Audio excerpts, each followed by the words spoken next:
Hello, I'm Father Joe Roesch of the Marian Fathers of the Immaculate Conception.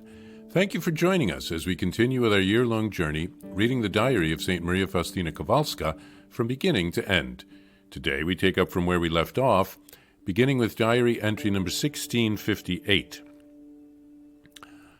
I received Holy Communion upstairs, for there was no question of my going down to the chapel, since I was exhausted because of intense sweating, and when that passed, I had a fever and chills. I felt completely worn out. Today, one of the Jesuit priests, Father Zukovich, brought us Holy Communion. He gave the Lord to 3 other sisters and then to me, and thinking I was the last, he gave me 2 hosts. But one of the novices was lying in bed in the next cell, and there was no host left for her. The priest went back again and brought her the Lord. But Jesus told me, I enter that heart unwillingly. You received those 2 hosts because I delayed my coming into this soul who resists my grace. My visit to such a soul is not pleasant for me. At that point, my soul was drawn close to him, and I received a deep inner light which gave me to understand in spirit all the workings of mercy.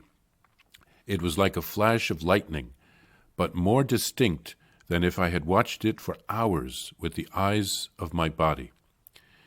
Still, in order to write anything at all, I must make use of words, though they cannot render all of what my soul enjoyed on seeing the glory of God's mercy. The glory of the divine mercy is resounding, even now, in spite of the efforts of its enemies and of Satan himself, who has a great hatred for God's mercy. This work will snatch a great number of souls from him, and that is why the spirit of darkness sometimes tempts good people violently, so that they may hinder the work.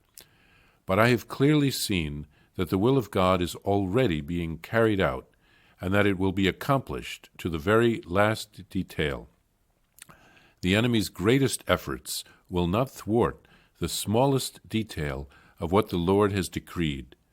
No matter if there are times when the work seems to be completely destroyed, it is then that the work is being all the more consolidated. My soul was filled with a peace much deeper than anything I had experienced before, a divine reassurance which nothing can efface, a deep peace which nothing can disturb, even though I were to go through the severest of ordeals. I am at peace. God himself governs all things. I spent the whole day in thanksgiving, and gratitude kept flooding my soul. O my God, how good you are! How great is your mercy! You visit me with so many graces, me who am a most wretched speck of dust. Prostrating myself at your feet, O Lord, I confess with a sincere heart that I have done nothing to deserve even the least of your graces. It is in your infinite goodness that you give yourself to me so generously. Therefore, the greater the graces which my heart receives, the deeper it plunges itself in humility.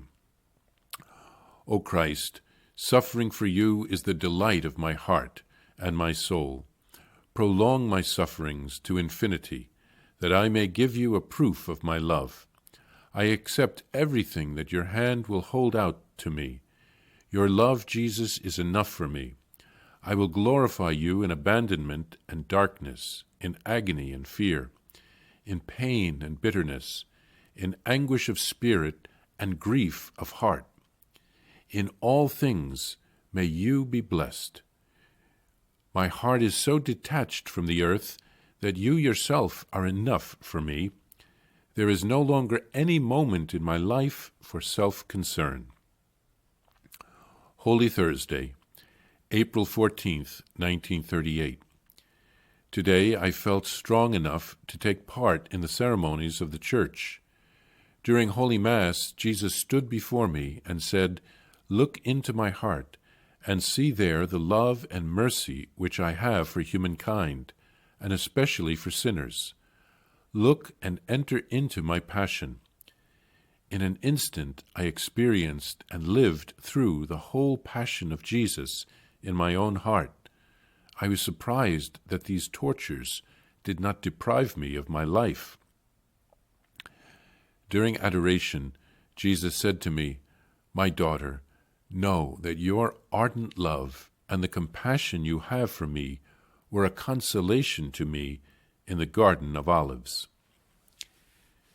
St. Faustina describes here how much she suffered during that Mass in the choir loft on Palm Sunday.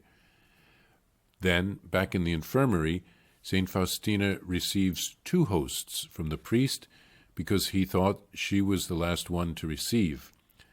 But there was a novice in the next cell lying in bed, and the priest would then have to go back to the tabernacle to get another consecrated host for her. Jesus reveals to St. Faustina that he goes to that novice unwillingly because she resists his graces. Her heart is not open. Let's open our hearts completely to Jesus. Faustina was given a special grace through that communion to understand in spirit all the workings of mercy. It came to her in a flash. She says words cannot describe her experience of seeing the glory of God's mercy. Satan hates God's mercy because God snatches souls away from the evil one. God's mercy will triumph in the end. Satan will not be able to destroy it. Faustina experienced a deep peace. God reassured her through that grace. She spent the day thanking God for the graces that she had received.